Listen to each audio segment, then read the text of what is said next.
Good afternoon, everybody. Welcome to Trail Talk. Yeah, we're a few minutes late, but we like to have a big adventure around here and always have a little trouble getting onto Facebook. So anyway, all that behind us, we are so glad you could join us today. I'm very excited to introduce you to our special guest, Kate Angé. I know when you saw her name, you were thinking it was going to be pronounced another way, but she told me her father was French. And Kate, welcome to Trail Talk. Thank you so much. And I am incredibly impressed how you pronounced it first time out. That's very nice. Well, my husband and I went to Paris for a week this summer, so that probably was everything. No, I'm just kidding. But the way you sent it to me with the pronunciation made it easier to do. So anyway, you're coming to us from sunny California, right? Very sunny, low 90s today. It does not understand. I have pumpkins out and the weather is just not cooperating. Well, I want to put on a sweater. It's the high 80s here, so we are not feeling fall around here yet either. I mean, I'm trying. I'm like wearing a little jacket, trying to force it. It's not working. So, Kate, you're coming to Duncan in a couple of weeks on a book tour. Tell me a little bit about yourself and then kind of take us to what would bring you from California to Duncan. So tell me about your family and everything. Okay, so I'll start the day I was born. I won't. You know what? I was born in Hollywood, California. How's that? And it sounds like really impressive, right? But I've lived in Southern California in Riverside, an inland community, for all my life, really. I left briefly and then I came back and have a lot of family, a lot of children. I'm the mother of 3 grown sons and a husband I've had for 33 years. So there's a lot of things tying us here to Southern California. And I'm a writer, and I have always loved telling stories about the West. Most of my sort of produced material has been plays. So I love playwriting. I was such a literature nut. I loved reading books. And then when I went to college, I discovered that reading a play was like reading a book with a bunch of people. And so I got just so excited about theater, but it really was always about the text of theater, more so than, the performing. And I had a small department, so we did all that, but it was really about the words themselves that always had me interested. And I went back to graduate school when my kids were in school, like a lot of women, right? You find that time for yourself, perhaps, after some of your responsibilities are lessened. It was true for me. And I got an MFA, so a Master's of Fine Arts in Creative Writing and Writing for the Performing Arts, a very long, fancy title. And lucky enough to start teaching. And so I taught actually the last 17 years, I've taught at the University of California, Riverside. I've taught playwriting and other theater classes, and it's been a marvelous adventure. But I also wanted to pursue my own fiction work. And as it's hard to do everything and to excel at everything. And so I was writing this novel, which I'm going to tell you a little bit about how that came about.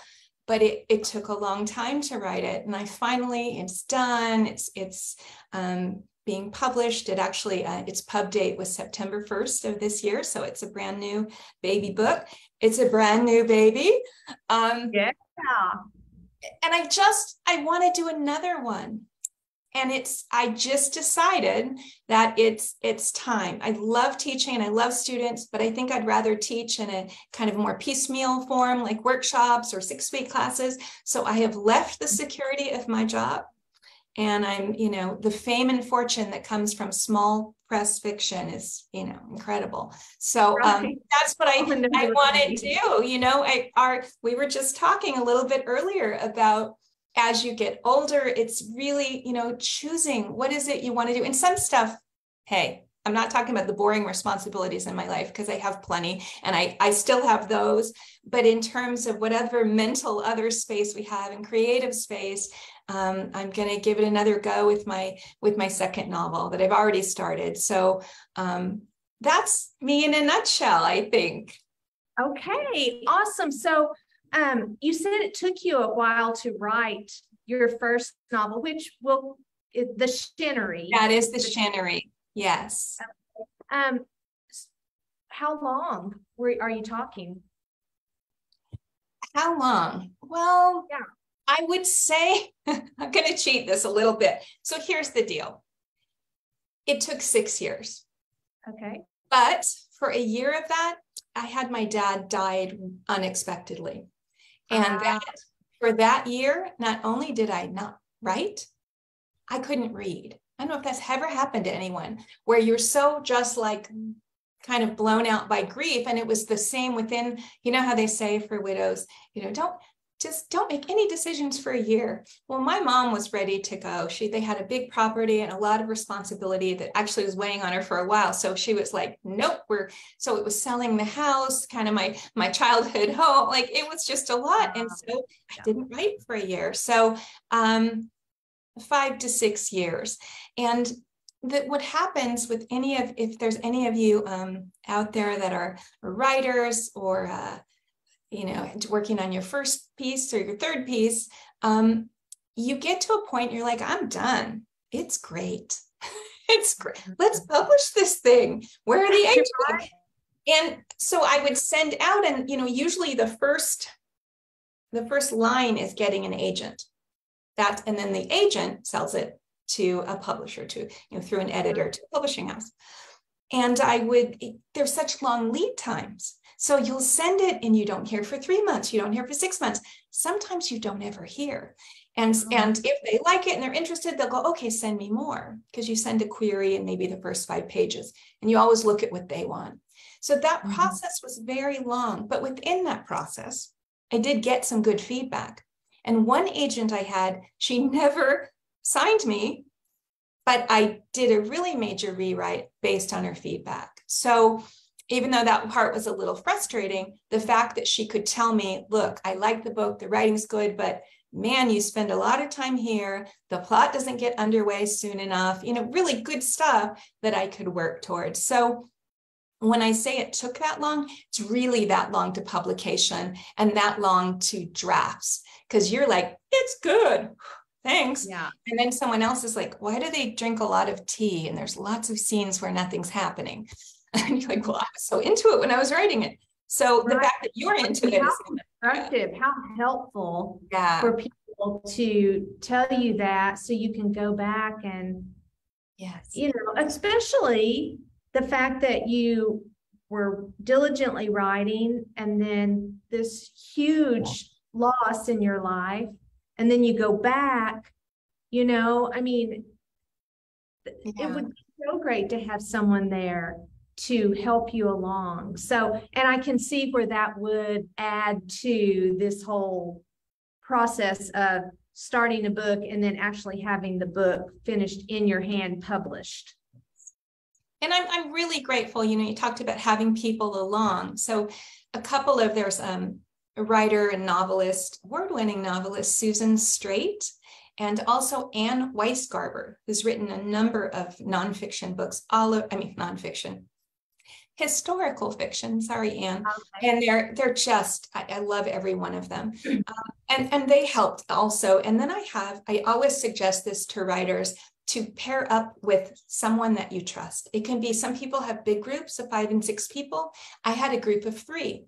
One was a friend I'd known for a long time, and she was a professor in English department, and she wanted to write a novel. So she's writing a novel. Another of the women was also a teacher, and she wanted to write essays. So we just, you have this circle of trust. So in the early days, you don't need a lot of feedback except go, right? Go. I really liked this. And that's what's most helpful, because if you're in a group and you have some people that are like, well, this, and it's brand new, that can be real harmful to writing. So just the meeting and having pages due, we met like, I think it was twice a month for the first 3 years, and we gave each other deadlines, and that was so helpful. I don't know what would have happened without that. But I'm not, I'm still using them and they're still using me. So it's working. But I mean, for any viewers who are watching, I mean, that's really good information for somebody to have, to not, I don't know, it seems like sometimes writers are portrayed as people who have to go off by themselves to write something, and so to know that there can be a group dynamic, there can be people alongside you the whole way, that seems encouraging to me. Yeah, because it is lonely. And the truth is, no one is knocking at my door for a book, right? No one's asking. The world's not asking. I'm writing because I feel called to write, because there's something about the world I want to figure out, because I'm drawn to create these characters and puzzling out my own stories. And because no one's asking for it, you have to have a lot of grit to keep going. And so they're so helpful. If you have a community, that's so helpful, because they'll knock on your door for it. If you don't show up to your writing group, or you've gone kind of quiet, they're going to ask you what's up. They want to see it. And that's a really nice thing. And I think that's about, so I'm, full disclosure, I was going to say how old I am, and then I forgot. I believe I'm 57 because I was born in 1965. And, I'm 57 and I have a debut novel. Okay, not everyone's ideal time, but it's the time that I have, and it's here and it's now, and it makes me so incredibly grateful for that. And I think what I learned about myself as a person with a little bit of ADD and not focusing, there were things in my life, and the message was, I don't complete things. And it's true. I'll have an intense, but this is people that are kind of like that. You have an intense interest in one thing, and then someone sees you in 2 years and they're like, hey, what about your chickens? Like, what? Oh, no, I don't have those anymore. I've got them, because that's the nature of the personality. So, but you get this message somehow that you don't have what it takes to stick it out. So for me, I think just personally, that is incredibly rewarding. And for anybody that thinks, it's never too late, whatever it is you want to do. It really isn't. And it doesn't matter when you get there. Time passes anyway. Like, you want to go back to school and you're like, I'll be 45 when I graduate. So what? You're going to be 45 anyway. Might as well get a degree if that's important to you, or open your plant store, or write a book, or whatever it is you want to do. I love that. Well, a few years back, my husband and I were going to go to Washington, D.C. to visit our daughter. She was doing a semester there during college. And I started really looking at people, who worked in Washington, D.C. And I said, most of these people don't even start their career in D.C. until they're in their 50s or 60s. They've been serving, in other places, and then they finally get elected to go to Washington, D.C. I told my husband, I'm just a couple of years older than you. I said, our lives are just beginning. I love that. In this thing. I love that. Well, I'm very excited for you. I think talk about encouraging. I mean, that is a very encouraging message for people. So you said you've always been interested in the West. Did your family come from Oklahoma and move to California at some point? So my Oklahoma branch, they were in Kentucky, and this is true of my other branch that the novel is based on. They were people of the Civil War, right? They were veterans. They didn't have money. They didn't have slaves. They just were kind of people that were making a living as farmers, and what is it, blacksmiths and leather workers. And then after the Civil War, they were just economically devastated. So even though maybe some had land or some had this or that, there really was very little opportunity. And so they're part of that migration. So the group that came from Kentucky, they first went by ox cart to Texas. But it was like Gainesville and like places in North Texas that really aren't that far from Oklahoma. Like I was amazed at how many, back and forth between because at the time there was not, I don't even know if Texas had an official, is that where Texas ended then? And it was Indian Territory, it was called, Oklahoma was at the time. So yeah, after the Civil War, Texas was already a state, but Oklahoma didn't become a state till 1907. Yes. And so my family arrived, and I have one of the slides, it's just from your archives or from the museum's archives. They camped. They came from Texas to Duncan, and it was before the town was founded. So I believe the town was founded in 1892. And they came there before that, right before that. And my grandfather was born in Duncan, June 11th, 1892. So wow.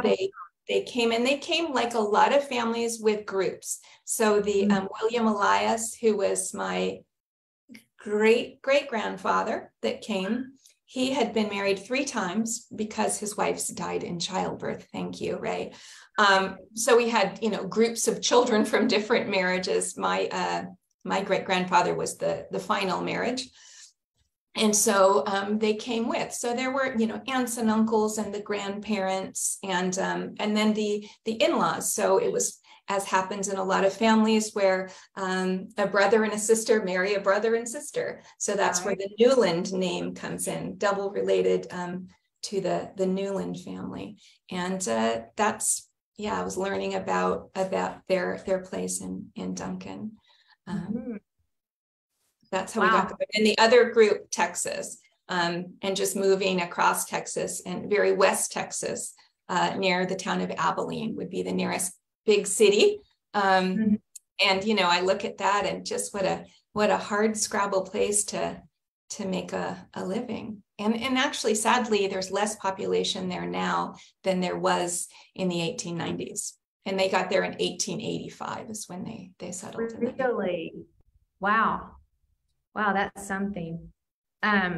So. Oh, I'm sorry. So from my Duncan, my grandfather, Robert Olin Barnes, known as Olin in Duncan, looking at newspaper archives, he wanted to be a cowboy, right? That was his dream, wanted to be a cowboy. And that's what he did. So he would go on, he would go to Texas. He was in Montana, Wyoming, and he worked cattle at different ranches, some really big ranches that I'm forgetting the names of, but like if you say them, people go, oh yeah.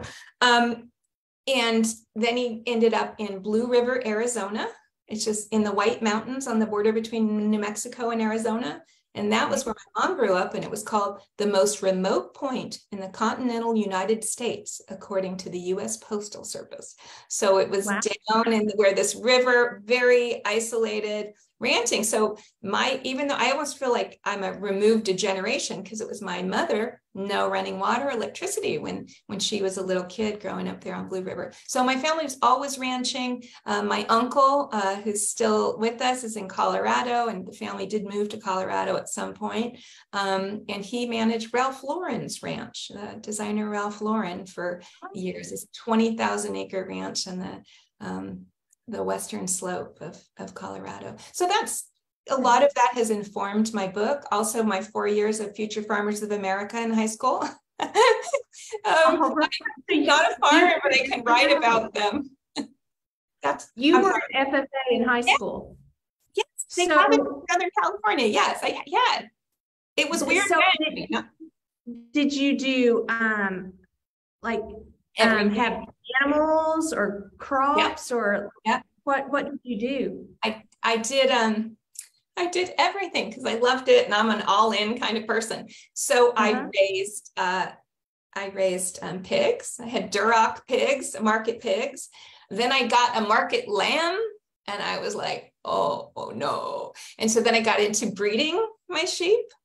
And I had I had some Hampshire crosses and mostly Suffolk. I liked the Suffolk.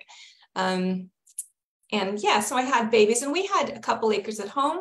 So I could have my animals. I had my market hogs I left at school because they eat better when there's competition, right? It's funny because people talk about how smart, pigs are. They're smarter than dogs. Right. I don't know. I wonder what it would be like now as an adult, and I have more. Oh, I just found pigs so frustrating, and you couldn't put a harness on them and you got the cane, and you're showing them, and you're showing them in the ring. Oh my God, mine were the worst. I had bad pigs. I think because I named them after food products. I had like Sir Galaham and. But then we did mounted group. So we did horses, we did, parade mounted group, and we went over around the state doing that. And then I was so geeky, I did parliamentary procedure. So that was a competition, and I can still remember parts of the FFA pledge. I loved it. I just loved it. And I did regional office. Liz, I have to say that is so cool. Emery, the guy who's here running the camera for us, he is the FFA president for their local high school chapter. And he is very much, he shows pigs. Are you ready for state office? He's running for state office. Oh my gosh, that is amazing. He's done all the state conventions. He's very much into everything FFA. In fact, he was one of my guests on Trail Talk back in August, I think, about July. Anyway, so you would probably really love that interview if you went back and watched it. Oh, I am. I showed sheep when I was in school. Yay!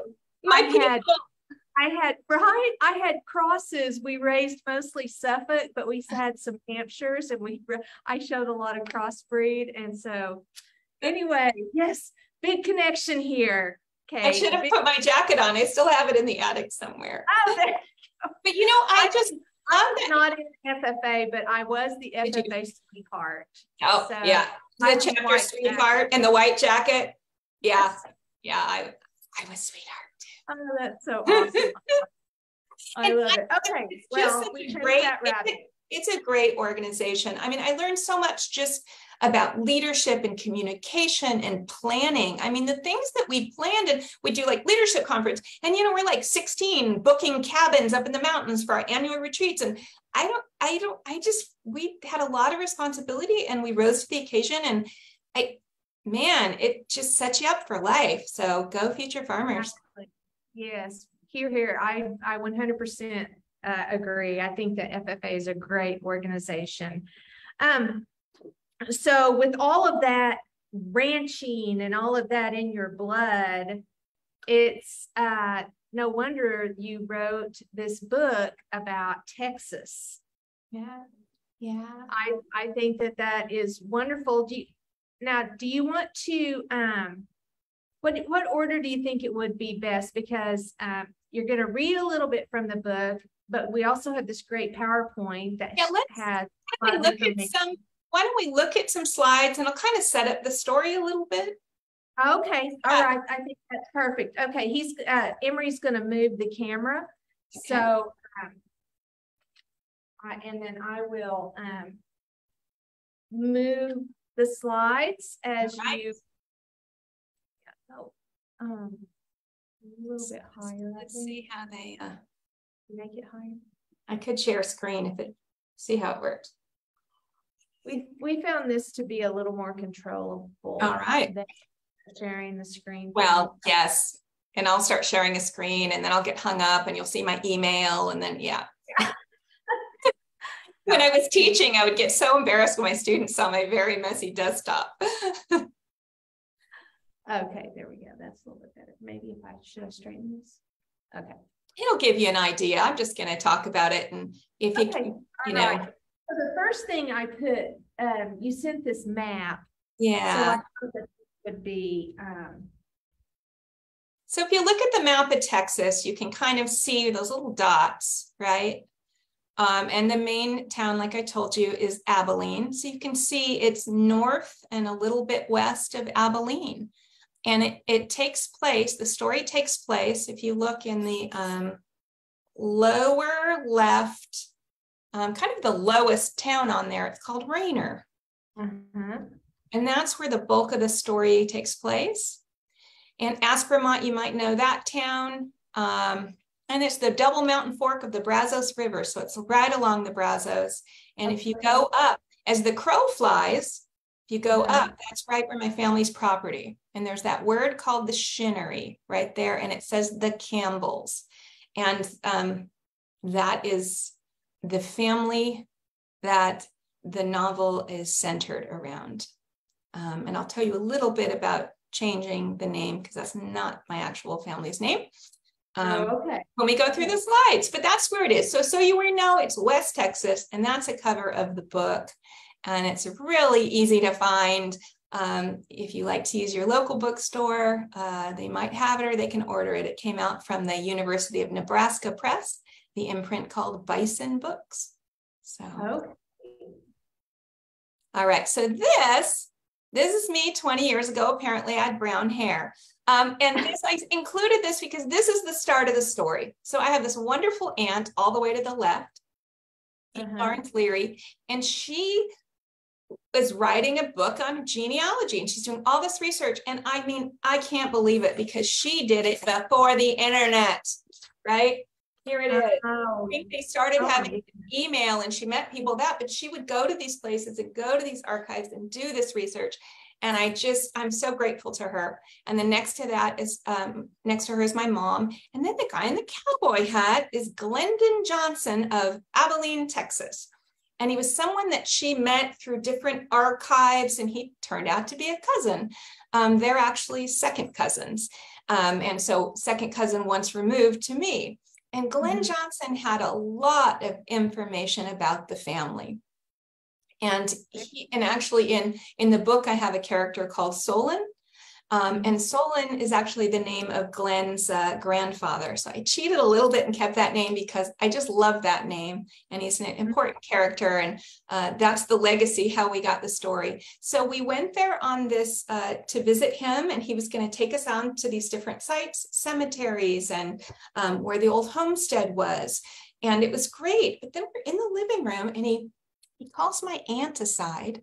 And in these kind of hushed tones, he talks about this family secret. And it was something that we had never heard. And my grandmother, who lived to be 93, and so she was, you know, the family that it centers on, she was the niece / granddaughter of this family, never heard it because the family, it was such a source of shame for the family. And Glenn was a little nervous about even how my aunt mentioned it in her genealogy book. And I thought that was interesting that over 100 years later, that there's this feeling of shame for the family. And especially, you know, as a woman, as an even younger woman then, it's like that idea of shame and why. I mean, there was this incident, but, and so go to the next slide and I'll tell you about what I got and what I learned. Okay.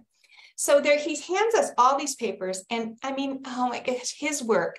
One of them is to the right, it is transcripts. He looked at microfilm and transcribed these newspaper articles. And it was about a trial. It was about a trial for killing, murder. And it was a trial of my great-great-grandfather. And so this would have been my grandmother's grandfather, never knew the story. So we got these transcripts and behind it, it says proclamation. It's something from the governor.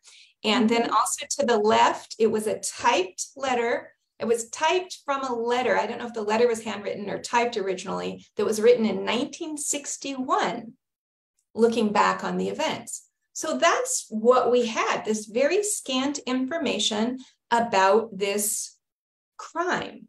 And the crime, and I want everyone to buy the book. So I don't want to spoil the surprise. And I am coming to Duncan to talk about it, but it involves my great-great-grandfather's daughter, my great-great-aunt.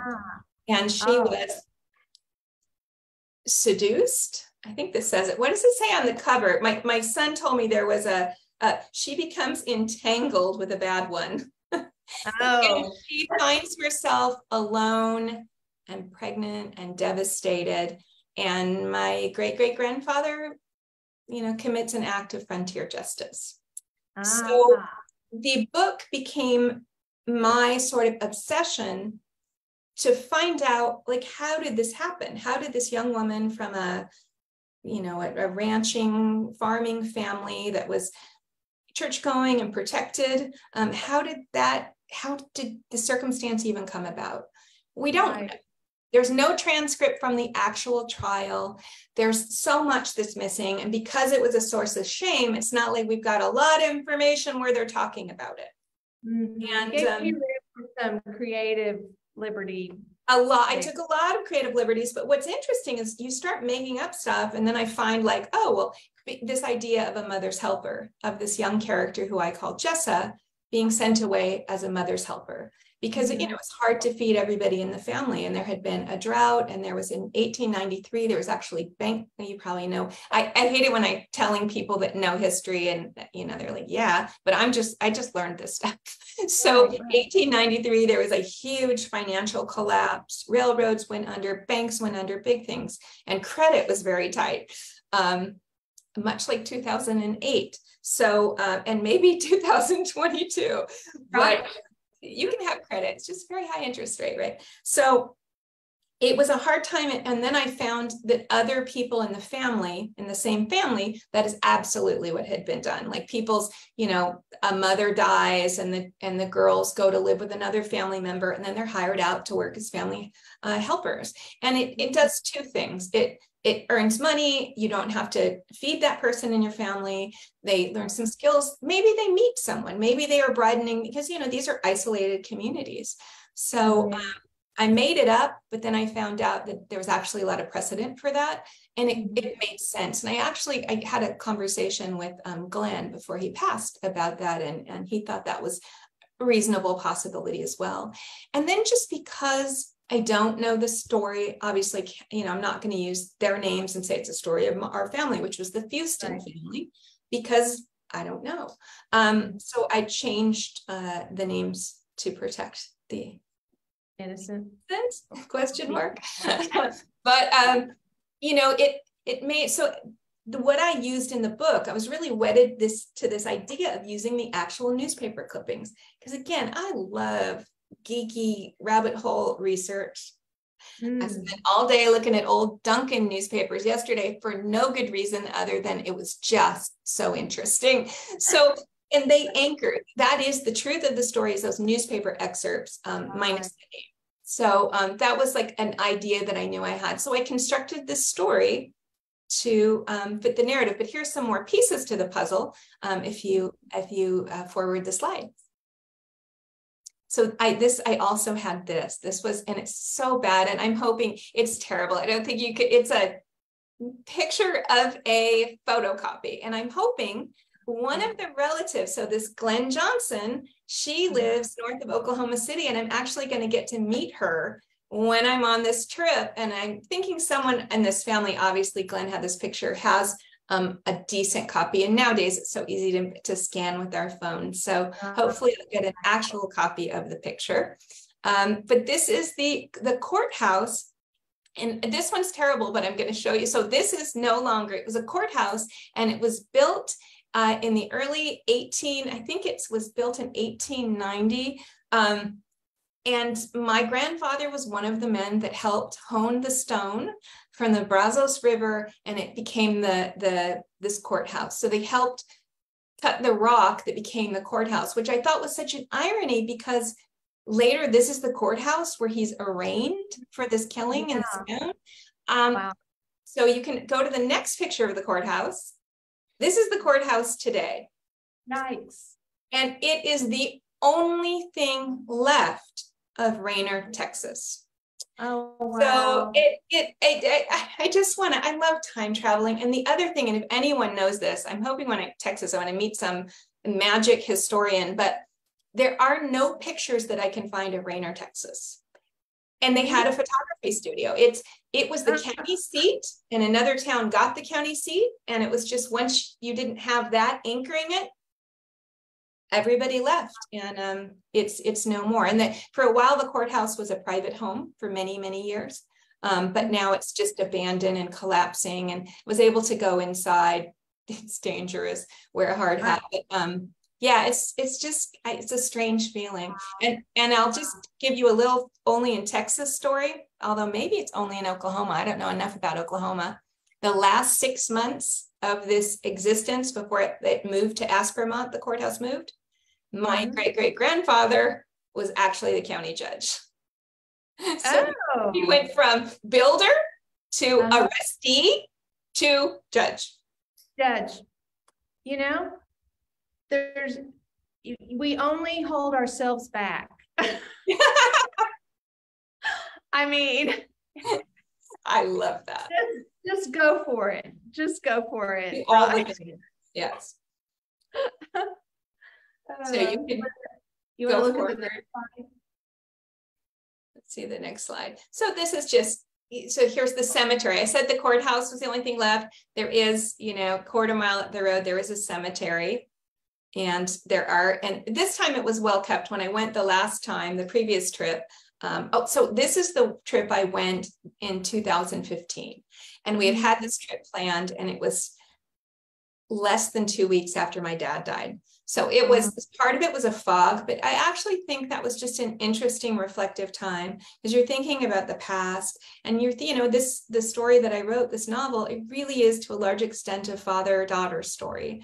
So I was able to, I think I channeled some of my relationship with my dad there, and kind of the importance of that kind of, the things that he taught me, and the way I felt, treated by him, the good ways where you feel like a partner. So. And that was, which you can't see on this slide, that was an actual gravestone of one of the characters in the book, another character whose first name was kept. His name was Levi. Okay. Yeah. Very a few names I kept. I love old cemeteries. My husband and I, like on our honeymoon, we were in Vermont and we went to old cemeteries and walked around. Well, and I can't wait. I have a lot of family buried in Duncan, so I'm really looking forward to that. Yeah. Wow, this is going to be a great trip. And this Salt Fork of the Brazos. So just that idea, I'm not from Texas, and you do feel like, oh, I'm writing this story. But so I really tried to do it justice. And my character of Jessa, the protagonist of the novel, she's very in tune with the landscape and the animals and the seasons, right? If there was FFA, then she would have been in FFA. Right. Things about the town and people being two-faced or obfuscating the truth, that kind of stuff baffles her. She's really what you would consider a straight shooter. And so I wanted to get that right. So I spent time there, but I also spent a lot of times looking at images and reading other books that are set in Texas and set in that area. So you can do the next one. We've been hosting a book club here at the Heritage Center. It's through the Oklahoma Humanities called Let's Talk About It. And the series we've been doing is about cowboy life. Oh. And when you were talking about, not being from Texas and trying to get an idea, I have learned so much about, I can visualize where these guys were, what the cattle drives were like because of the way the authors described the land, and what the cowboys would see, or how a range fire would spread, and just all of those things that just are, it just takes you there. It does. I'd love to see your reading list after this, if you haven't. Yeah, for sure. There have been some really good ones. Good. And there's that beautiful red.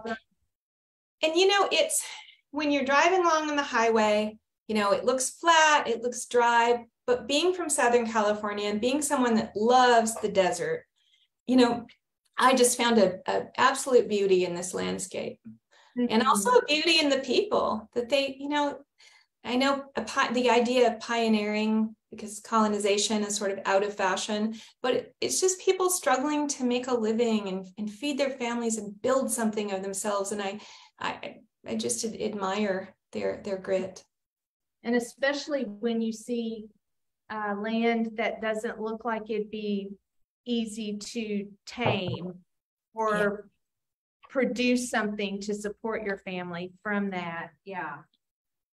So, and this is the land where the homestead was, and there's a family, the Dunham family is occupying it now, and Mr. Dunham looked like he was maybe in his 80s, so I don't know what's going to happen to it next, but this was the little road leading into it, and obviously those are newer trees. There were a couple older trees on the property, not a lot, but I just wanted to get a sense of where the property sat. Now, on that map, it talked about the Shinnery, and that's where my book derives its title from. Right. So, and you probably know about Shin Oak because it's it's a native plant to Oklahoma as well. And I think at one point it covered a third of Oklahoma. Do you know anything about this? No. Shin Oak, and I think it comes from the Chinois or Shinnery. It's a French word. So there, it's all yours. It was acted, if you read about aspen trees, how the roots talk to each other and, oh, this guy needs some more of this, and they work together.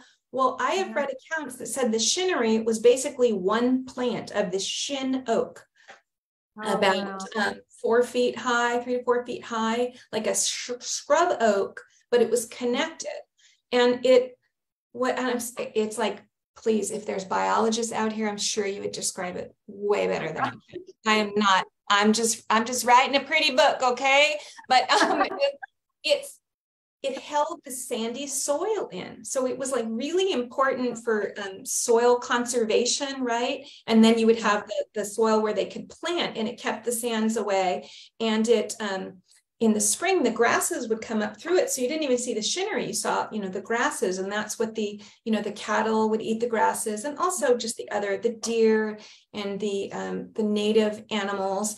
And it was habitat for the lesser prairie chicken and just all kinds of native bird species, animal species, any kind of species you got. Indigenous folks use the acorns in the fall. Were a really important source of their foodstuffs. And so it was this really cool thing, right?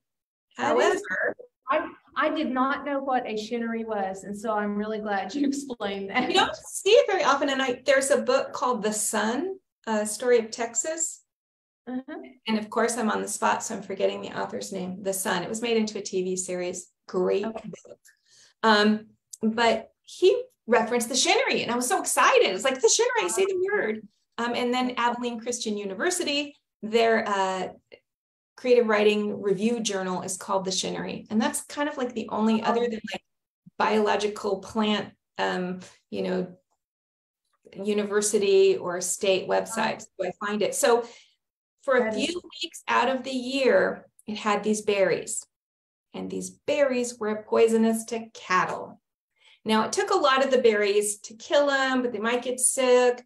And you know what? A rancher, and I understand most of them are probably working on just eking out their living. And so they were taking it out, not understanding at that time the kind of ecological ramifications of it. Right. So a lot of people got rid of their Shinnery. And so that's what I was like, I'm going to see the Shinnery.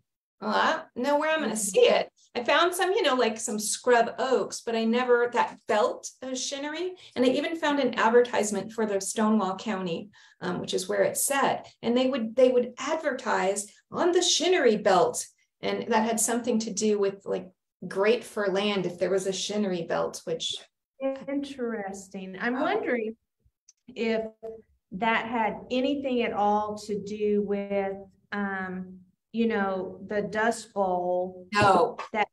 I know here in Oklahoma, they had taken out trees, but I had always envisioned that being the taller trees and not like trees like what we're looking at in this picture, not necessarily the scrub kind of trees. So that's interesting. That'll be something I'm gonna have. I know. I want to Google Shinnery Dust Bowl because I think you're onto something. I think that had to have contributed. Right. Okay, let's see what's next. Oh, just the fields. I'm glad this one's not up close, but just this, the landscape, and that would have been one of the fields where they would have their crops or animals, and they grew corn and they grew sorghum, besides the garden things that they grew to feed themselves. But they were a lot of people cotton, and they also had a peach orchard, a lot of peaches, and that made the newspaper, right? Old man Houston comes to town to sell his peaches. By the way, Old man Houston. You know what? I saw that in one of those papers that was on that other sheet, that Old man Houston had. And you know how old man Houston was at the time? No, how old? 55. Oh my goodness. Do not call me an old woman, Emery.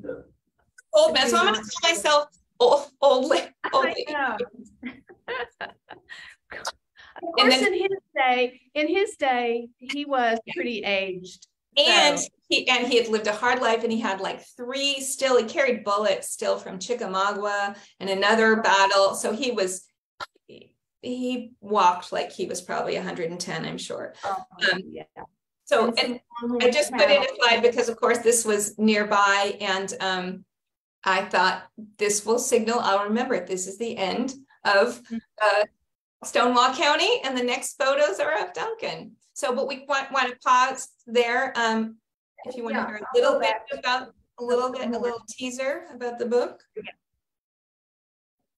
Okay, yeah. So this is kind of what we talked about. So we have Jessa, and Jessa is thriving on her family's farm, and she sees herself as the daughter that's going to stay home. That happened in families, and so this is the difference, writers. If you're trying to write a family story in real life, there were 11 daughters. Whoa. I couldn't even think of 11 names. So we're not doing 11 daughters. So in the novel, it's shrunk to 5.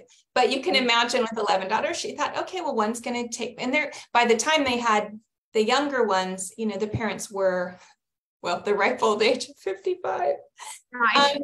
They were older. I don't even know what to say about that. So she's just so in tune, and they had a brother, and that's a true story, that died at 17 while the family was away helping other family members in Albany, Texas. So heartbreaking. The mother missed being at his bedside, and the dad, my great-great-grandfather, almost drowned in a flood because there was a flood going on, and made it just in time. So Jessa felt like she was the son that and Papa had gone to town for some melon seeds. They were going to raise some melons and make a killing on it. But he came home without any melon seeds. And he says she's going to be a mother's helper. And she's like, doesn't even know what that is. So just a little bit about this. Interesting. I'm sorry. I was just going to say, so your book then is a historical fiction novel. Would that be correct? Yeah. Okay. And I know you said you kind of got this the second book that you've started writing. Do you see historical fiction kind of as your thing? Yes. Yeah, because again, you're at a heritage center. So heritage center. I mean, right. Museum people, history people. I love that, and it's a way to understand the past and its resonance on today. It's a way to, and for my next novel, it takes place. It's called The Avon Lady's Daughter. It takes place the summer of 1974, the summer that Richard Nixon resigned. And so there's also echoes. Coincidentally, my mother was an Avon lady, and that's how I learned to be Nixon. My mom was an Avon lady. There we go. So it's been really, that's, that same thing. It's just, and I mean, I also, there are more Westerns because I love the West, and I would like to go back to, I'm interested in Duncan now. I'm interested in also Blue River, Arizona, where my mother grew up. So we'll see. That's why I had to leave teaching. There's so many books to write. Exactly. You said no one's knocking on my door asking me to write a book, but I have a feeling, Kate. I'm knocking on my own door. maybe we'll see. We'll see. Yeah, I certainly hope so. So, okay, so bring us to Duncan then. Okay. And is that what you want to talk about? I could read a little bit, or if our time is moving. Yes. Before we go to Duncan, yes, read the excerpt from the Shinnery. Okay. So Papa cleared his throat. You're of an age, Jessa. An age where I can work here, you need me. I can use you, but I don't need you. Her cheeks went flush, tingled as if she'd been slapped. It made her want to argue. He was half crippled, lead from Chickamauga still lodged in his thigh, half a dozen other war injuries, and now arthritis working to turn his hands useless. She'd caught glimpses of him in bed, Mama wrapping his hands in warm willow bark poultices. He damn well did need her. See a bit of the world, he said. Nellie, that's her sister, laughed, but quickly clamped her hand to her mouth. Rayner, 10 miles as the crow flies, hardly qualified as the world.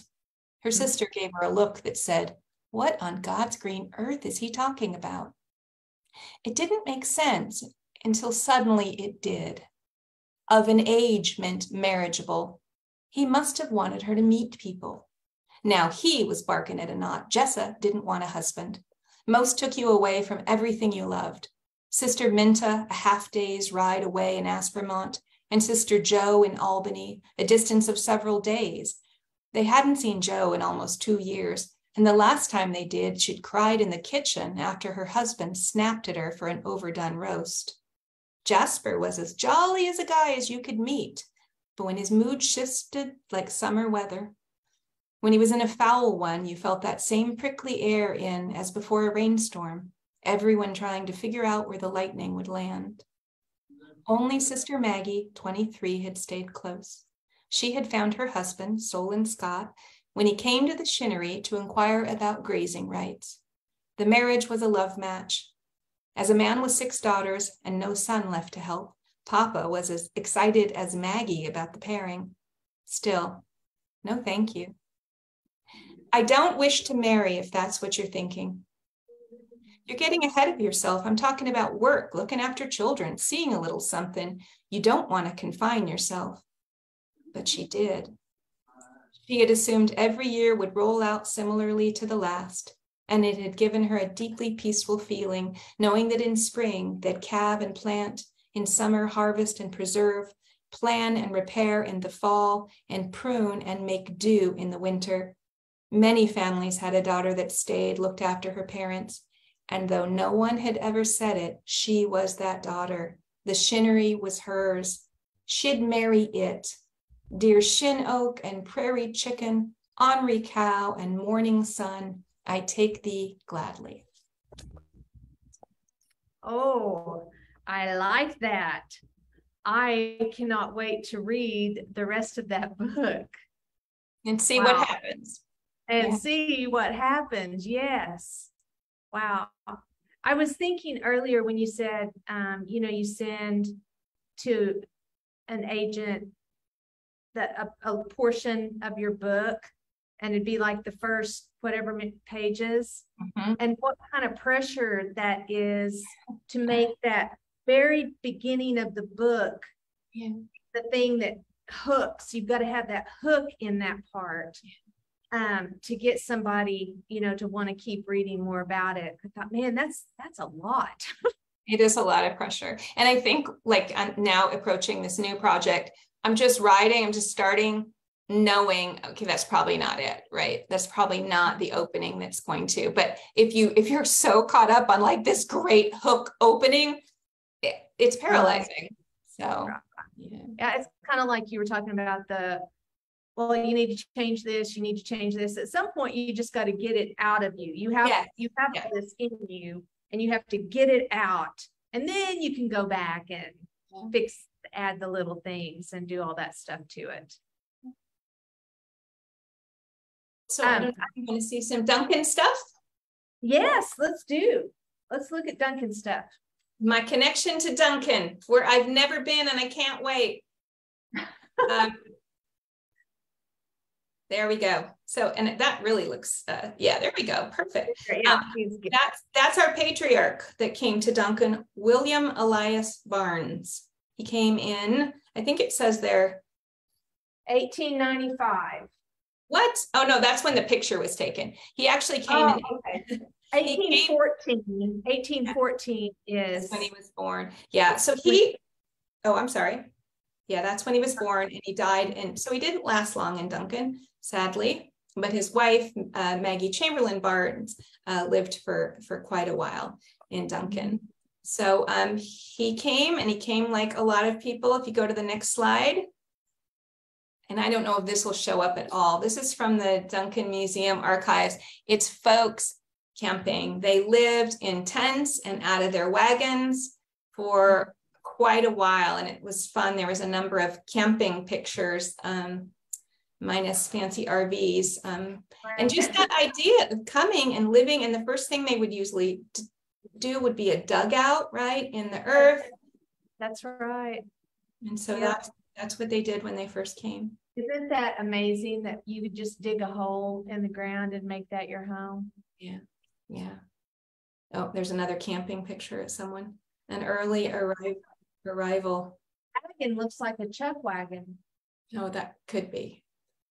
It's got those little storage there, and the little flip down table. See, there you. Yeah, for sure. That's a chuck wagon. Now it may be a retired chuck wagon, probably. Or I mean, this is the thing too. People, when they first arrived, it would be like, I'm got this, I'm selling it to the, there was like enterprise, in the camp. So I don't know. Right. Wow, that's a great picture. So this is the family, and I love this. It's again not a great picture, but this is my grandfather is the baby, Robert Olin Barnes, born in Duncan in 1892, and Hiram Parrish, who went by Parrish, is the man on the left. That's his father, and his wife, and the mother is Emma Newland, and that's his sister Lily in the middle. And I looked up this. I think it's H.J. Parnell, and that was because it says over there railroad photo. This was this guy had a railroad car, and it was before I would imagine Duncan had a photo studio. They would pull in the railroad car, and it was a photography studio. And I found just Googling that, a lot of images with that same chair in the background. That was his, chair that he used. Lots of historic photos using this railroad car. I thought that was pretty cool. Super cool. So sadly, not long after this picture was taken, I think my grandfather was 2.5 years old, influenza struck, and Emma Newland died, and 2 months later, her husband, Parrish, died. Wow. So these little kids, 2 years old, I think the sister was 4 or 5, they were orphaned, but luckily, if you go to the next slide, they were, and if the name on this, it's a store, it's called Newland and Friendsley. And it was a big store in town. And this was the aunt and uncle. The aunt was Josie Barnes, so a sister to their dad, and their uncle was a sister to their mom. So, and the Newlands, Josie and Jim, they didn't have children. So they cared for the children. The grandmother was also living, so she was also involved. And she's the one, I think, that lived on Ash Street. That's where Ash is in my head. Oh, okay. That's why you mentioned that. And I like this because it's got the wagon up front. And my grandfather, as he was a little boy, he actually would deliver like milk using the cart, and he would do little deliveries for his Uncle Jim and worked in the store. And what year would you say this photo was taken? Oh gosh, it's also in the archive. It'll say like 1900 to 1910 or 19, and some say 1890s to, and there's so many pictures of this building. That's why I really hope this building is standing in some form. I do not recognize it. No. Now the shorter buildings to the side of it, I think those look more familiar. Okay. But I don't know that I recognize this building, but I mean, it could be. So any parade, anything they did in town, it's funny, this building was in the background because it was like the heart of downtown at the time, it seemed like. And the Duncans, Mr. Duncan had a store, and it was right across the street. Like if we were looking at it, it would be to the left. So okay. Yeah, so that was the store, and you know, that was my grandmother spent a lot of time there. So, and it was fun to Frensley. So his business partner, Frensley, Newland and Frensley.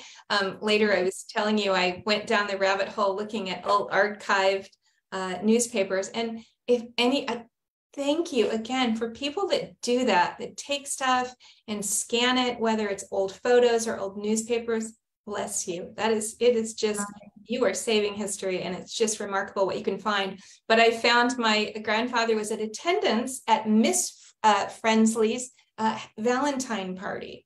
And I read what they did at the party, and it was just neat to see that name. It's like, wait a minute. Oh, that was, this family. Oh my goodness, that's so great. Did they live above the store? I don't believe they did. I think they had a house. Okay. Eventually. Right. Maybe beginning they did. And that was just another a view of it in town. Okay. And I don't know if the building on the other side looks familiar. It might still be there with that kind of. That building does not look familiar at all. I wish that building was. I'm just going to have to time travel. If I can't see it in person, I'm going to sign up. Yeah. I mean, I almost feel like, I don't know. I can't say. I mean, that has 1908 faintly written. There, good. Up on the top of it, or 19 something. Looks like an 8. I have notes of this, but it looks 1908. Yeah, I think it is. Which would be about right. I mean,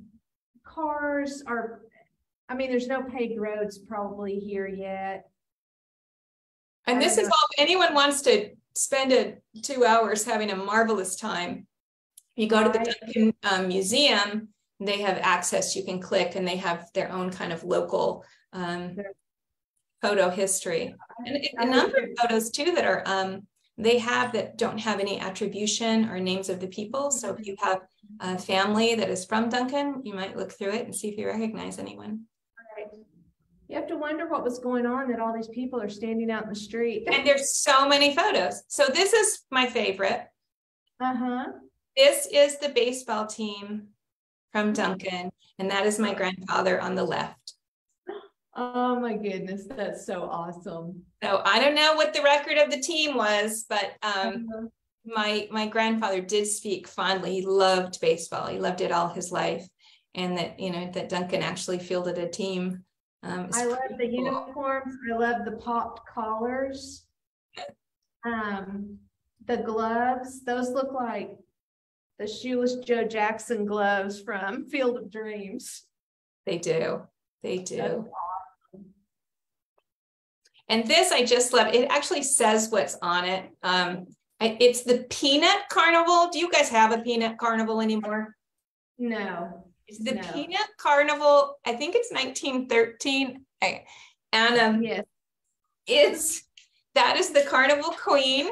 And the reason I just love it. I just get so adorned with peanuts. Pardon? Are those? Oh yeah, those festoon.